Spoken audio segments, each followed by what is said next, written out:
अब आ जाओ आप स्क्रिप्ट राइटिंग पे। Script itself is meant for the sake of performance purpose only, ठीक है, क्योंकि उसमें हर तरीके की इंस्ट्रक्शंस होती है, हर तरीके की डिटेलिंग दी हुई होती है। तो कोई भी स्क्रिप्ट है, चाहे वो फिल्म के लिए स्क्रिप्ट है, चाहे वो थिएटर के लिए, ड्रामा के लिए स्क्रिप्ट है, वो परफॉर्मेंस पर्पस से ही लिखी जाती है।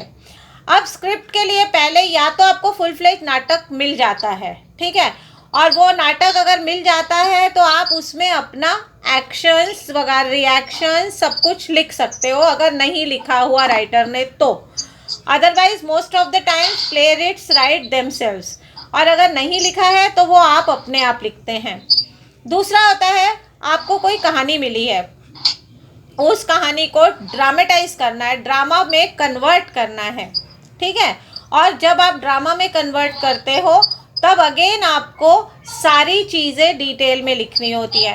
अब सारी चीज़ें कौन सी आ जाती हैं, आप इसको नोट भी कर लेना। तो जब आपकी ये चीज़ें तब तय हो जाती हैं तो आपका एक खाका तय होता है। उसके बाद आता है सीक्वेंस। कभी कभी क्या होता है कि आपकी कहानी 0 से शुरू होकर 10 तक जाती है, कभी कभी क्या होता है कि आपकी कहानी 5 से शुरू होती है और फिर 0 पे जाती है, फिर 0, 1, 2, 3, 4 और फिर 5 पे आ जाती है, फिर 6, 7 से लेकर 10 तक जाती है। या कभी आपकी कहानी 10 से शुरू होती है और फिर वो पीछे रिवर्स जर्नी जाती है, 9, 8, 7, 6 फर्स्ट और देन अगेन 10। वो कब होता है? एंड स्क्रिप्ट में all these things are meant to be written properly, mentioned properly. Body हो गई, फेशियल एक्सप्रेशन हो गया, नर्वस हो गए आपके, वो आपको इसमें डालना पड़ता है, ठीक है। We are suppose to mention all these things in the script. Next आता है आपकी स्क्रिप्ट में सेट कहाँ लगा है, प्लॉट क्या है, सिचुएशन क्या है, दिन का वक्त है, रात का वक्त है, कौन सा वक्त है, ड्राइंग रूम में हो रहा है, बेडरूम में हो रहा है सीन, या ग्राउंड में हो रहा है, पार्क में हो रहा है, किचन में हो रहा है, कहाँ हो रहा है। आपको उस हिसाब से सेट डिस्क्राइब करना पड़ता है और वो सारा आपको स्क्रिप्ट में लिखना पड़ता है बाकायदा। फिर उसके बाद आपका होता है कि प्रॉपर्टीज़, उसके बाद आता है आपका लाइंस लिखने का, कि किसने क्या कहा, कब कहा, क्यों कहा, कैसे कहा। अब ये है आपकी लाइंस, ठीक है। अब नवरस, तुम्हारी नाक से प्यार है, श्रृंगार रस, स्लो, इन लव, हिचकिचाहट, श्रृंगार, शर्माकर, श्रृंगार, शर्माकर, ये इस तरीके से लिखा जाता है।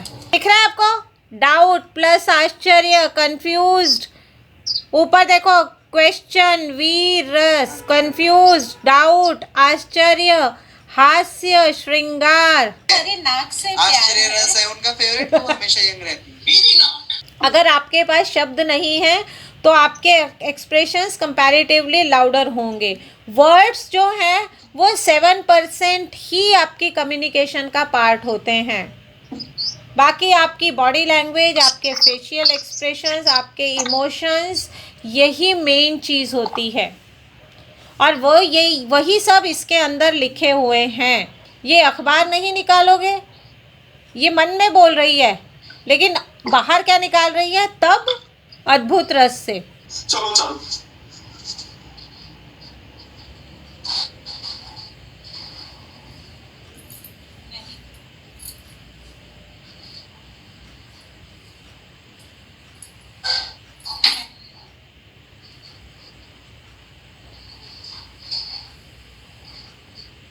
जो स्क्रिप्ट लिखता है उसे लिटरेचर की भी नॉलेज अच्छे से होनी चाहिए, उसे एक्टिंग की भी होनी चाहिए, उसे लाइट की भी होनी चाहिए, उसे साउंड की भी होनी चाहिए, उसे सेट की भी होनी चाहिए, कॉस्ट्यूम की भी होनी चाहिए, प्रॉपर्टीज़ की भी होनी चाहिए, म्यूज़िक की भी हो, डांस की भी हो, नवरस भी पूरा आना चाहिए।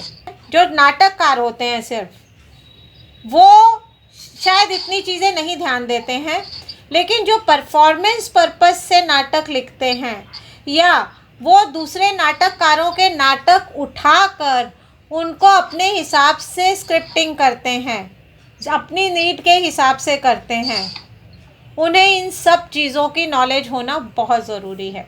अब हम आ जाते हैं आप लोगों की स्क्रिप्ट के ऊपर, थोड़ी थोड़ी बात कर लेते हैं ताकि आप लोग इस पे काम कर सको।